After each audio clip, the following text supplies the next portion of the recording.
السلام علیکم ناظرین، میں ہوں آپ کی ہوسٹ پروفیسر شیزہ اور آپ دیکھ رہے ہیں ہمارا چینل پروفیسر شیزہ۔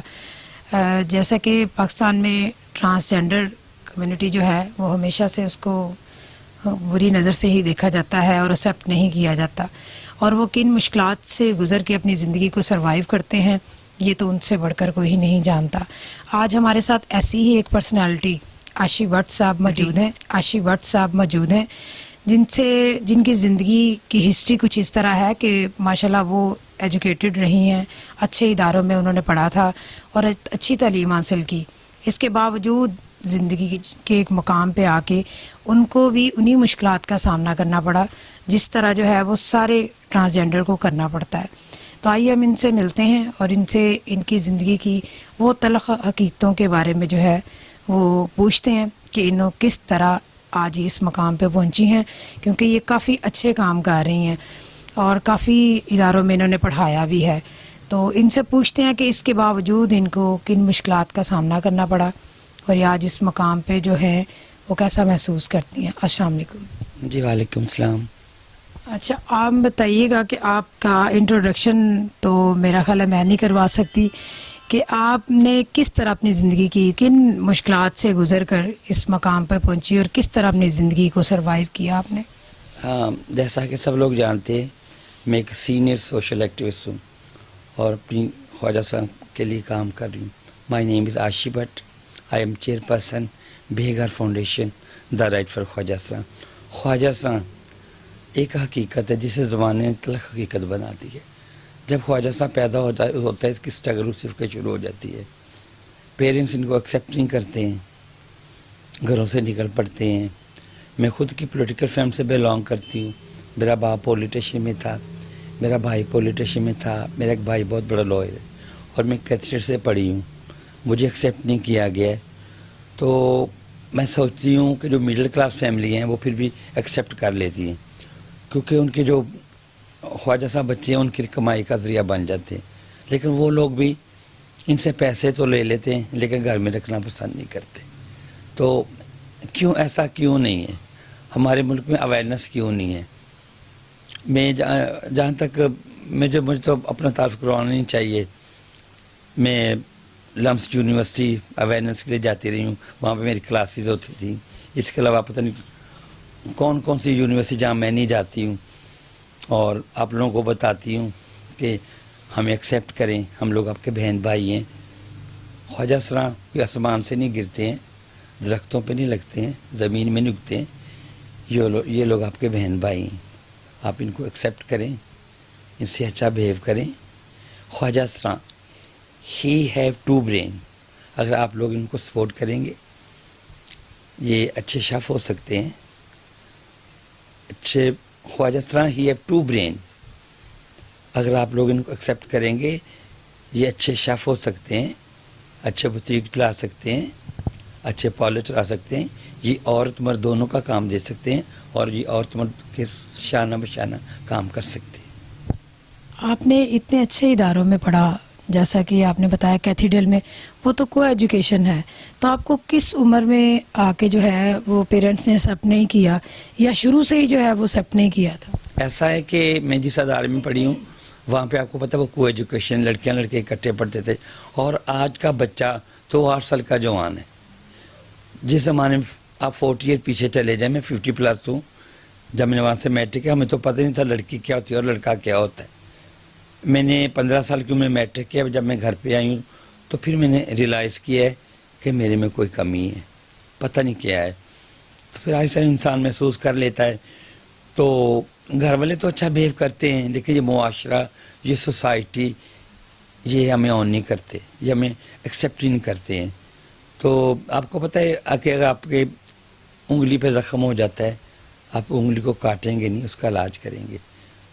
تو پیرنٹس کو بھی چاہیے جن کے گھر میں ایسی کوئی اولاد ہے ان کو اتنا پیار دیں، اتنا پیار دیں، اپنی دوسری اولاد سے زیادہ پیار دیں تاکہ یہ لوگ اپنا گھر چھوڑنے پہ مجبور نہ ہوں۔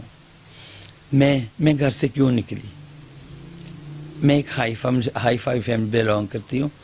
ہمارے گھر میں ایک بڑا دسترخوان لگتا، بڑا ٹیبل لگتا تھا اور سارے بہن بھائی ٹیبل پہ بیٹھ کے کھانا کھاتے تھے، اور میں روٹی پہ سالن ڈال کے روٹی الگ کھڑی ہو کے کھانا کھاتی تھی، کیونکہ میں بائی برتھ ہوں اور ہم لوگ کو محسوس ہو جاتا ہے. تو میری ماں پیچھے سوال لگاتی تھی، نہیں ہوتے ساڑھے جے بہ کے کھا، تو منگ کے ہی کھانا ہے.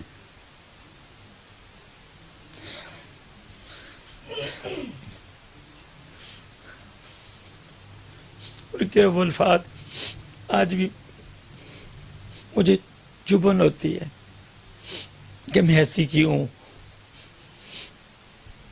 بھائی بازار میں جاتا تھا،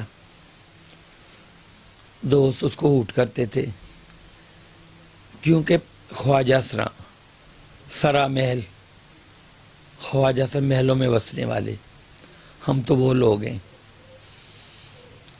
اس سے پہلے یہ تو ہم نے 2009 میں ہم لوگ اسلام آباد گئے ہیں، چیف جسٹس افتخار چوہدری کے ہم پیش ہوئے ہیں. وہاں پہ ہم نے اپنے ان کو بتایا کہ جو پرابلم ہیں، جو ہمارے مسئلے ہمارے رائٹس ہمیں دیے جائیں. تو وہاں پہ جو ہے کام جاری کیے گئے. فرسٹ آف آل ہمارا نام خواجہ سر رکھا گیا، خواجہ سر. اس کے علاوہ ہماری ایجوکیشن، ہمارے لیے ٹیکنیکل ادارے بنائے جائیں، ہمارے پیرنٹس کی جو پراپرٹی ایکول ڈیوائڈ ہوتی ہے اس میں سے ہمیں شیئر دیا جائے، اسمبلی میں ہماری سیٹ ہونی چاہیے. کافی احکامات جاری کیے تھے، لیکن سوائے ان کے آئی ڈی کارڈ بنائے جائیں، سوائے آئی ڈی کارڈ کے کسی بھی عمل درآمد نہیں ہو سکا. تو خواجہ سرا تو ہمیں عام عزت کا لفظ ملا. اس سے پہلے تو ہمیں خسرا، کھدڑا، ہیجڑا، کھٹا، میٹھا، شوپر، پتہ نہیں کن کن ناموں سے پکارا جاتا تھا. تو میرا بھائی جب بازار جاتا اس کے دوست اس کو اوٹ کرتے تھے. وہ دوستوں کو تو کچھ نہیں کہتا تھا، گھر آ کے میرے پہ غصہ نکالتا تھا، لیکن میرا تو اس میں کوئی قصور نہیں تھا. مجھے اللہ نے بنایا تھا، میں خود تو نہیں بنی تھی. تو ایک دن بھائی نے آ کے مجھ سے بدتمیزی کی. تو ہمارے گھر میں آپ کو پتہ ہے کو پہلے کانسیپٹ یہ ہوتا کہ خواجہ صاحب کس کے گھر بچہ تھا جا کے لوری دیتے تھے، شادی جا کے سیرا گاتے تھے. ہمارے گھر میں بھی بچپن میں خواجہ صاحب آیا کرتا جس کو دیکھ کے میں چپ جایا کرتی تھی. تو جب بھائی نے زیادتی کی تو میں بھی برداشت نہ کر سکی. بڑی لکھی تھی، مجھے بھی اتنا سینس تھی کہ میرے سے بدتمیزی کرتا ہے. تو میں گھر سے باقی اس خواجہ صاحب کے پاس آ گئی. تو جب میں اس کے پاس ہوں تو اس نے مجھے کہا کہ میں اب تمہیں نہیں رکھ سکتا، تم بڑی اچھی فیملی سے بلانگ کرتی ہو، تیرے گھر والے آ کے یہ کریں گے وہ. میں نے کہا نہیں، میرے گھر والے کچھ بھی نہیں کہیں گے. وہی بات ہوئی کہ بھائی بڑے تھے، میں چھوٹی تھی، کوئی مجھے لینے نہ آیا. پھر میں گرو کے پاس رہ گئی.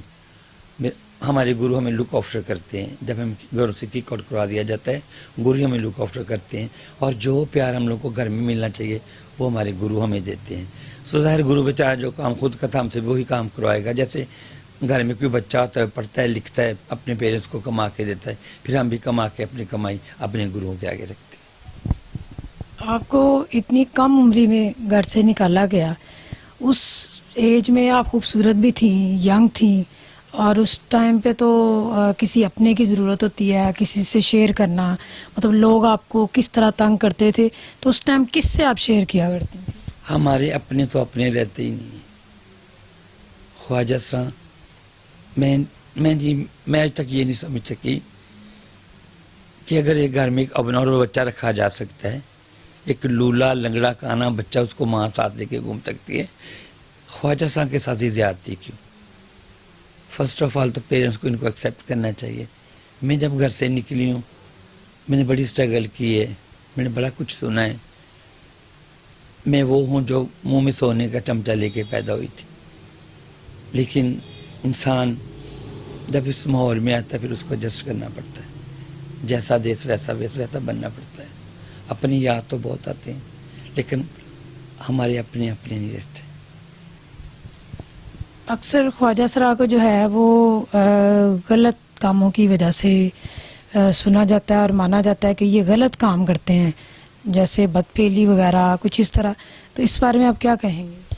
صرف خواجہ صاحب برائی نہیں کرتے ہیں، عورتیں بھی سیکس ورکنگ کرتی ہیں، مرد بھی کرتے ہیں. تو وہی بات ہے، ان سے بھی ہمیشہ امتیازی سلوک کیا جاتا ہے. ہمیشہ خواجہ صاحب کے نام کیوں نہیں لیا جاتا ہے؟ یہ اس طرف کیوں آتے ہیں؟ ان کے پاس ایجوکیشن نہیں ہے. ان کے لیے ایجوکیشن ہونی چاہیے، ان کے لیے ٹیکنیکل ادارے بنائے جائیں. اگر یہ پڑھے لکھیں گے، یہ کام سیکھیں گے اور یہ اس طرح کبھی بھی نہیں آئیں گے. آپ کو پتہ ہے، آپ کبھی کسی تھانے میں جائیں کچہری میں جائیں، جیل میں جائیں، آپ کو عورتوں، مردوں، بچوں سے جیل تھانے کے بھرے پڑے نظر آئیں گے، لیکن آپ کو کبھی کوئی خواجہ سا نظر نہیں آئے گا، کیونکہ یہ نہ ادھر کا مال ادھر کرتے ہیں، نہ کسی کا مرڈر کرتے ہیں، نہ زیادتی کرتے ہیں، نہ کسی سے لڑتے ہیں۔ بھوک لگتی ہے تو مانگ کے کھا لیتے ہیں، مانگ کے نہیں کھائیں گے تو برائی کی طرف آئیں گے۔ آپ لوگ اگر آپ سے 100-200 مانگے، آپ ان کو کبھی بھی نہیں دیں گے، اگر آپ کی برائی کے لیے ان کو آپ 1000-2000 بھی دے دیں گے تو بیچارے مجبور ہیں، جیسے عورتیں مجبور ہیں، مرد مجبور ہیں، یہ بیچارے بھی مجبور ہیں۔ لیکن میں چاہتی ہوں کہ جیسے ایک عورت کے لیے قانون ہے، مرد کے لیے قانون ہے، ان کے لیے بھی ایک قانون ہونا چاہیے۔